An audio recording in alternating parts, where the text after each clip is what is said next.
Hey guys, welcome back to the channel. In today's video, let's talk about how to print or download invoices as PDF in Wave.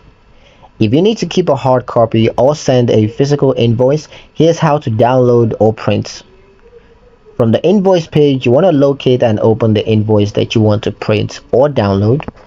And once you're on the invoice page, just click the More button, usually represented by 3 dots, that's in the top right corner.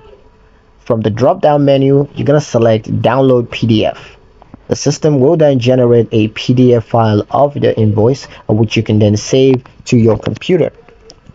If you need a physical copy, you can open the PDF and choose to print it via the computer's print option. This feature ensures that you can keep accurate records and send physical invoices when necessary. That's pretty much it for the video, guys. Hope you liked it. Hope you found the information here useful enough.